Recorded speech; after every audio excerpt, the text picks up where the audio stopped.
Quero saudar os irmãos com a paz do Senhor Jesus. Estamos iniciando mais um programa Ciência e Fé e nós estamos tratando nesses últimos episódios sobre a fé e hoje nós vamos continuar com esse assunto. Queria lembrar os irmãos sobre a ciência, sobre a fé. Nós aqui não somos contra a ciência, muito pelo contrário, somos cientistas, fazemos ciência, mas dizer que a ciência faz parte dessa vida e ela traz muitos benefícios para essa vida do ponto de vista tecnológico, da medicina, ela nos traz muitos avanços, muitos benefícios. Mas a ciência, ela é deste universo, ela é dessa vida. Ela não consegue levar o homem para a eternidade. E aí nós temos a fé. A fé, sim, essa fé verdadeira, ela vem da eternidade, ela produz um resultado na vida do homem, que ela transforma a vida do homem e conduz o homem de volta para a eternidade. Por isso há uma diferença entre ciência e fé, cada um trabalha naquilo que é o seu propósito, o seu universo próprio. A ciência nesse universo criado e a fé, ela vem do universo redentor para a nossa vida. E nós estamos tratando sobre essa fé verdadeira. E junto conosco aqui no estúdio está o pastor Eduardo Rosetti, para nos auxiliar nesse assunto, né, pastor? Pai do Senhor. A paz do Senhor, pastor Tiago, a paz do Senhor a todos que nos acompanham. Olha, pastor, esse já é o segundo episódio sobre a fé. No primeiro episódio nós tratamos sobre um conceito de fé verdadeira. É bom a gente lembrar os irmãos que nós estamos falando de forma didática, essa nomenclatura, né? Fé verdadeira, para tratar daquela fé que está descrita na palavra, que é uma fé bíblica, que tem os seus aspectos, seus fundamentos na palavra e no Senhor Jesus. E estamos tratando um outro termo, chamado fé histórica, que é para tratarmos toda essa manifestação que não é a fé verdadeira, são manifestações religiosas, humanas, intelectuais, que são denominadas muitas vezes de fé, mas que não é a fé verdadeira que está descrita na palavra, e por isso nós estamos tratando com essa nomenclatura de fé histórica. E aí é bom para os irmãos, aqueles que não assistiram ao primeiro episódio, se você está assistindo pelo YouTube, você tem na playlist o primeiro episódio, assiste, para nós darmos continuidade a esse assunto. Se você está nos assistindo pela TV, você também pode ir no canal da igreja, no YouTube, tem lá a playlist, também assistir o primeiro episódio, que vai dar um contexto sobre aquilo que nós vamos falar desse episódio em diante. Para nós darmos início aqui, pastor, de fato, o episódio, vamos ler um texto da palavra, que está em Romanos, capítulo 1, verso 17. O texto vai ser projetado, e é um texto que diz assim: porque nele se descobre a justiça de Deus, de fé em fé, como está escrito, o justo viverá da fé. Pastor, só fazendo uma recapitulação aqui do primeiro episódio, falamos dos aspectos da fé, daquilo que é a fé verdadeira, as características, e também falamos que durante esses episódios nós vamos conversar sobre a fé ao longo da história da igreja. Falamos também para os irmãos, só para os irmãos situarem, que a fé ela é eterna. Então ela tem a sua manifestação, ainda que imputada no Velho Testamento, e essa manifestação está descrita no livro de Hebreus. Nós temos a manifestação da fé no ministério de Jesus, que também o Senhor Jesus ele vai falar da fé, vai falar que não houve tanta fé, não encontrou, na verdade, tanta fé em Jerusalém como encontrou naquela mulher, e outros aspectos.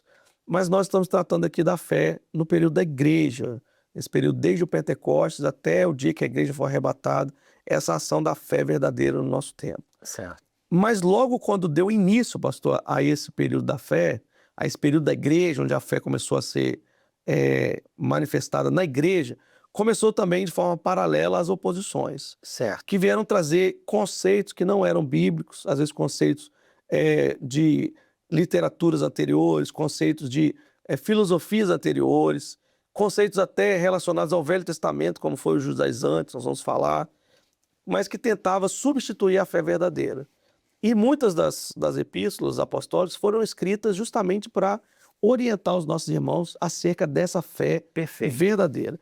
E é isso que eu queria que o pastor fizesse uma introdução já nesse aspecto, para nós entrarmos nos termos que nós vamos falar sobre essa ação da oposição em relação à fé. A vida da igreja nunca foi fácil, não é?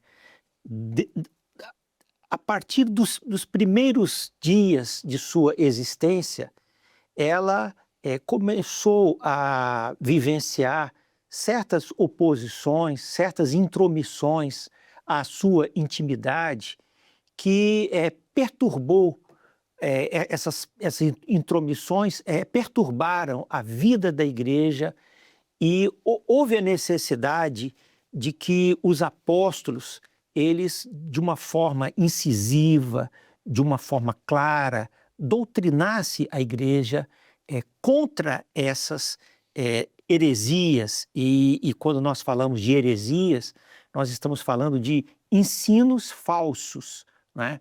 A heresia é um desvio da doutrina, né?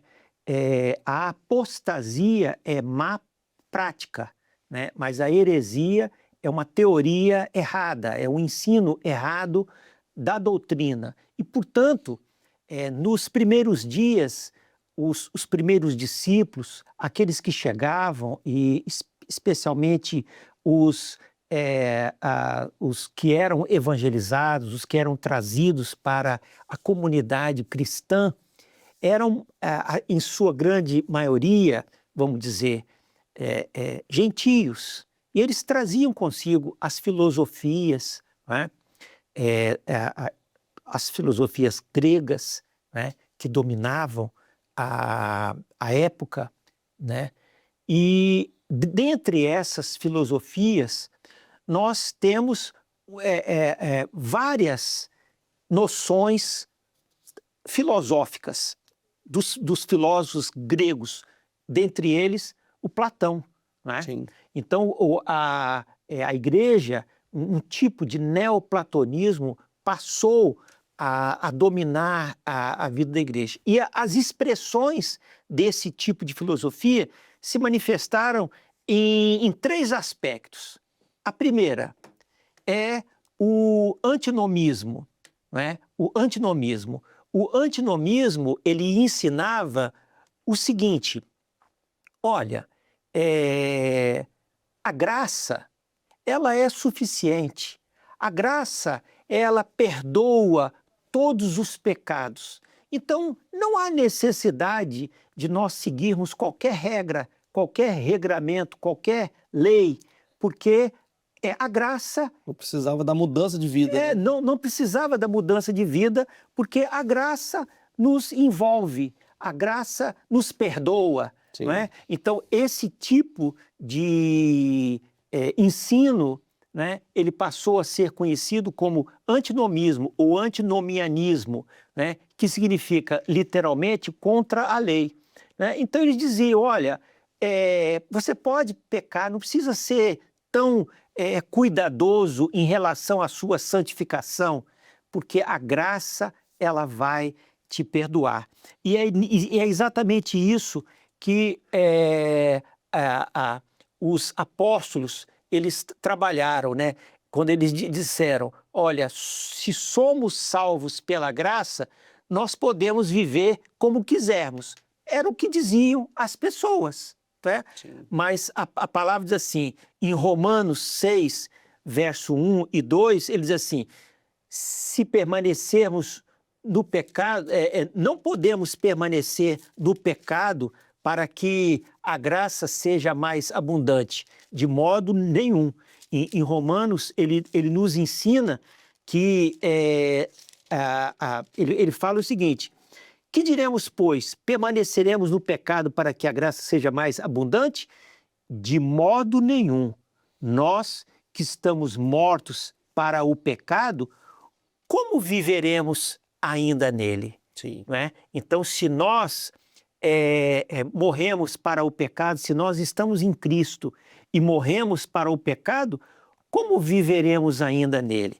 E Judas, quando ele adverte a igreja, ele diz assim, olha, transformam em dissolução, porque se introduziram alguns que já antes estavam escritos para esse mesmo, homens ímpios, que convertem em dissolução a graça de Deus e negam a Deus, único dominador e Senhor, nosso Jesus Cristo.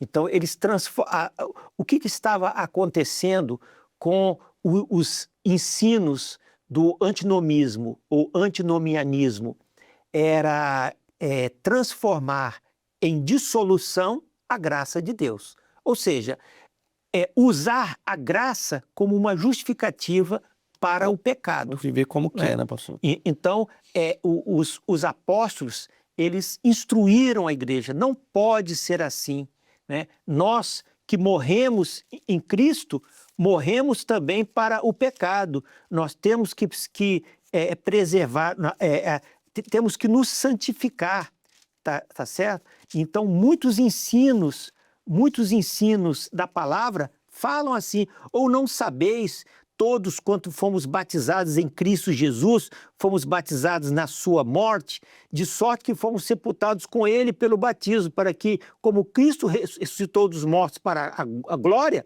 assim andemos também em novidade de vida. Então essa foi apenas um exemplo da instrução que os apóstolos deram à igreja contra esse ensino herético. E você vê, pastor, que os irmãos estão nos assistindo também, reparar o seguinte, que essas ideias, essas oposições, elas não ficaram lá no primeiro século, na primeira igreja. Elas vêm operando na tentativa de desviar o servo até os dias de hoje. Sim. Às vezes você vê hoje alguém que, às vezes até uma figura pública, ou mesmo uma pessoa comum, né, que fala assim: não, eu me converti, tá, agora eu sou de Jesus. Aí alguém pergunta: não, mas você se arrepende de alguma coisa que você tenha feito? Não, não me arrependo de nada do que eu fiz. Ou seja, não tem transformação de vida, porque a primeira coisa que a fé produz na nossa vida, que a salvação produz na nossa vida, é o arrependimento. Isso. É olhar para trás e falar: Senhor, louvado seja o nome do Senhor, que o Senhor me tirou de um local horrível e nos trouxe para viver esta obra. E nós vamos ver que essa mentalidade, até hoje, ela é estabelecida. E nosso objetivo, irmãos, nesses episódios, é exatamente mostrar para os irmãos que tudo isso que está sendo dito nos nossos dias, já houve lá atrás um início desta ideia para desviar o homem da salvação. Porque você imagina, se a gente pega e pode viver como esse pensamento que foi introduzido no meio da igreja: não, eu posso viver do jeito que eu quero, porque a graça ela vai me perdoar de tudo. Se a gente introduzir esse pensamento, nós vamos viver longe de Jesus, porque a palavra diz que sem santificação ninguém verá Deus. Isso. A palavra também diz que onde abundou o pecado, superabundou a graça. Certo. Mas é justamente para tirar o homem do pecado. Isso. Não é para que o homem permaneça vivendo no pecado. E isso nós vamos ver nos nossos dias. Às vezes você vê uma pessoa que você olha e pensa: mas aquela pessoa se converteu?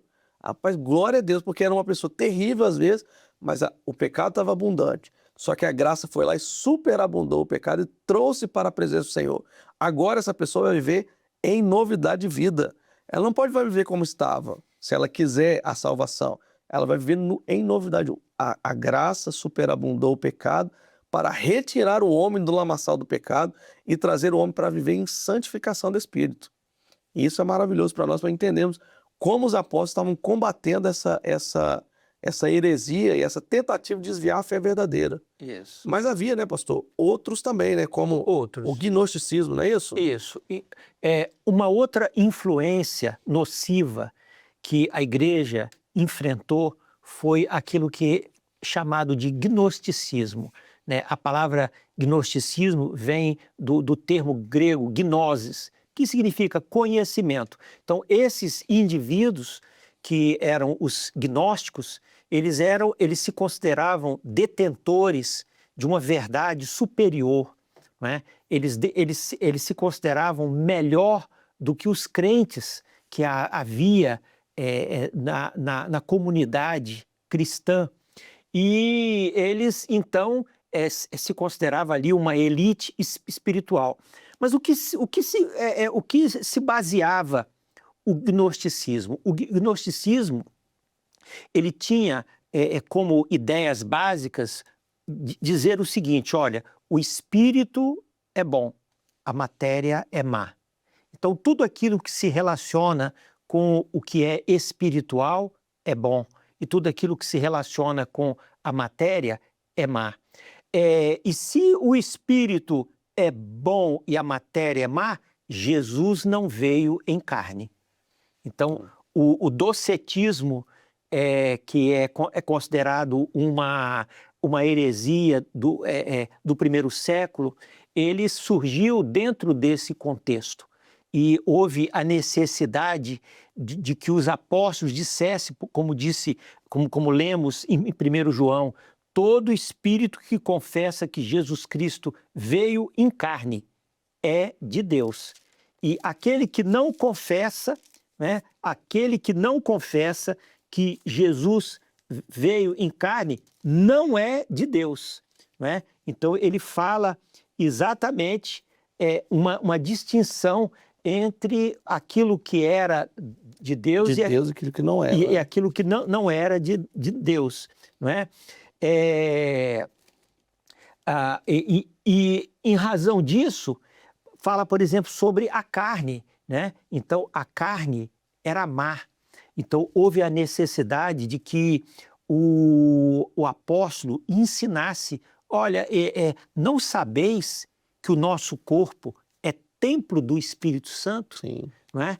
E em outra passagem, porque nele habita corporalmente toda a plenitude da divindade, quer dizer, Deus veio em carne, né?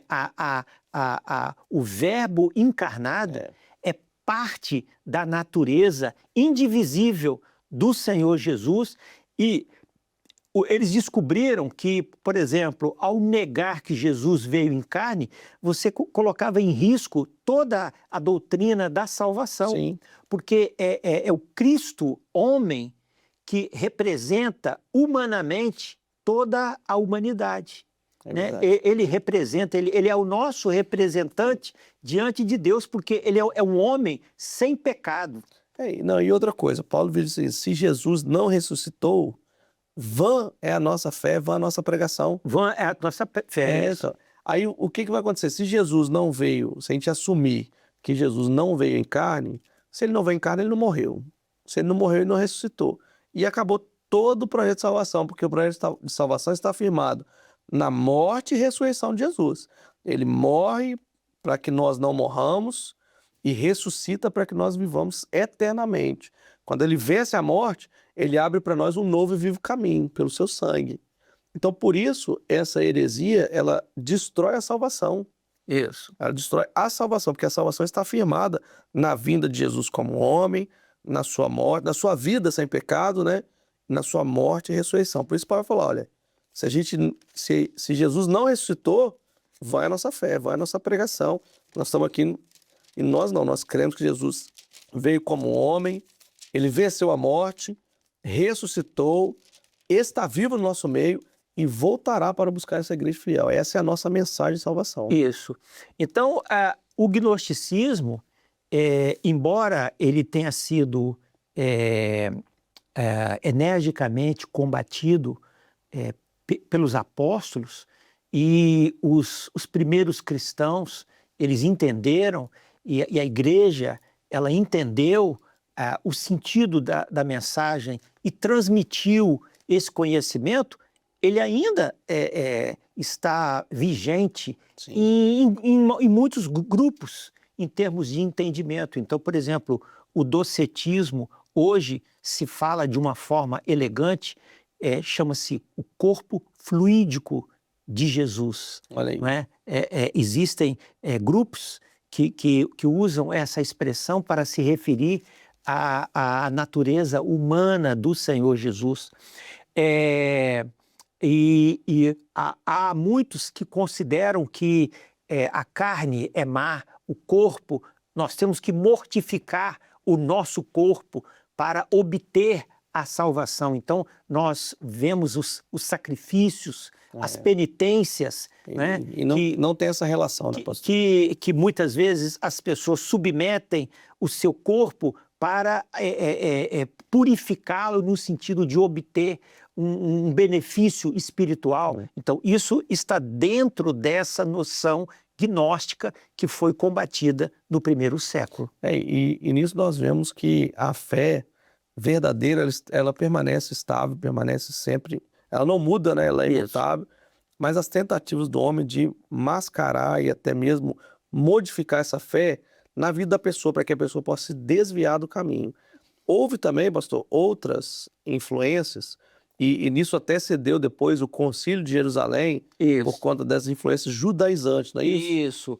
Essa foi um terceiro grande grupo de influências contra os quais a igreja pelejou no primeiro século, que foram os ensinos judaizantes, né? E por quê? Porque aqueles que se converteram do judaísmo para o cristianismo, eles guardavam ainda os seus costumes judaicos, né? E eles encontraram uma comunidade cristã com práticas liberais, né? Com uma vida espiritual mais livre. E eles disseram: não, não, é preciso que seja circuncidado Sim. para obter a salvação. É preciso que se guarde um certo dia da semana, é preciso que não se coma este ou aquele alimento, né? Ou seja, um retorno às leis, né? Um retorno à lei do Antigo Testamento como requisito para a salvação. E isso foi, ainda nos dias dos apóstolos, motivo de contenda. Sim. Né? Quando nós lemos no capítulo 15 de Atos dos Apóstolos, O Concílio de Jerusalém. um concílio, aqui está, de Jerusalém, e esse concílio foi exatamente em função da circuncisão, né? Porque alguns discípulos, eles achavam que os novos convertidos cristãos tinham que se circuncidar, e outros disseram: não, a circuncisão é um sinal para os judeus, né? Para o judaísmo. Ele não é mais um sinal dado, né? Para os cristãos o selo da presença do Senhor na sua vida é a bênção do Espírito Santo. Então é por isso que nós vemos no livro de Atos dos Apóstolos o batismo com o Espírito Santo.